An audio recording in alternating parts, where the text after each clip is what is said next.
ऐ सच्चियां जोतां वाली माता तुहाडी सदा ही जय।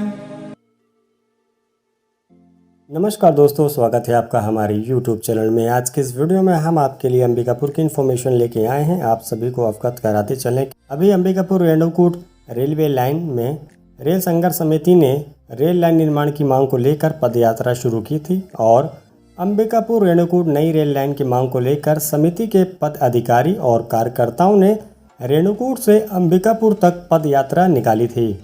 इस यात्रा में जनप्रतिनिधियों ने भी काफ़ी समर्थन दिया था। इसके बाद सरकार की ओर से भी इस मांग पर विचार शुरू किया गया। इस क्रम में अभी हाल ही में दक्षिण पूर्व मध्य रेलवे बिलासपुर के उप मुख्य यातायात प्रबंधक अवधेश त्रिवेदी जी ने अंबिकापुर स्टेशन पहुंचकर इस रेल लाइन की वास्तविक स्थिति का आकलन किया। 2 दिन अंबिकापुर में रहकर उन्होंने इसकी रिपोर्ट तैयार की है और फिर वापस मुख्यालय के लिए रवाना हो गए। कमलपुर स्टेशन से सोनवाही होते हुए रेणुकूट ले जाने का प्रपोजल तैयार किया है। पिछले दिनों इस प्रोजेक्ट के लिए मृदा परीक्षण का कार्य भी शुरू हुआ है। इसके अतिरिक्त अंबिकापुर बारबडी रेल लाइन के लिए भी जोनल स्तर पर प्रस्ताव पर मंथन जारी है। रेल सूत्रों की माने तो लोकसभा चुनाव से पूर्व प्रधानमंत्री अंबिकापुर में रेल टर्मिनल सहित उक्त दोनों प्रस्तावित रेल लाइन का भूमि पूजन कर सकते हैं। ये बहुत बड़ी इन्फॉर्मेशन है और ये दोनों रेल लाइन परियोजना बहुत ज़्यादा महत्वपूर्ण है। अंबिकापुर रेणुकूट रेल लाइन परियोजना और अंबिकापुर बारबडी रेल लाइन परियोजना, अगर ये दोनों रेल लाइन परियोजना बनेगी तो बहुत ज़्यादा फ़ायदा यात्रियों को होगा। यात्रियों के साथ साथ सरकार को भी बहुत ज़्यादा फ़ायदा होगा। अगर ऐसा होता है तो अंबिकापुर जो है वो भविष्य में जंक्शन बनेगा, क्योंकि अंबिकापुर से दो नई रेलवे लाइन जाएगी।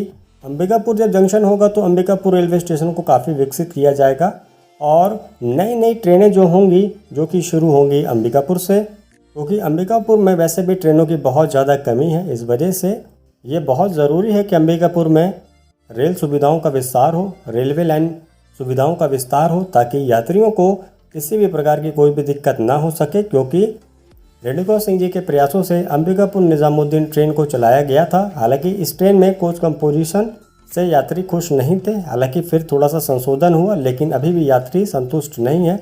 इनके अलावा अंबिकापुर की जनता को अगर भोपाल, मुंबई या फिर अन्य किसी स्थान पर जाना होता है तो ज़्यादा ट्रेनों का परिचालन अंबिकापुर से नहीं होता है। इस वजह से सरगुजा की जनता हमेशा से चाहती आई है कि अंबिकापुर में रेल सुविधाओं का विस्तार हो, ताकि किसी भी प्रकार की कोई भी परेशानी ना हो।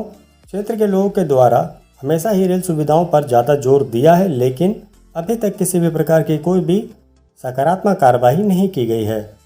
रेणुका सिंह जी के द्वारा एक मांग की गई थी, जिसमें अंबिकापुर जबलपुर इंटरसिटी ट्रेन का एक्सटेंशन करने की बात कही थी।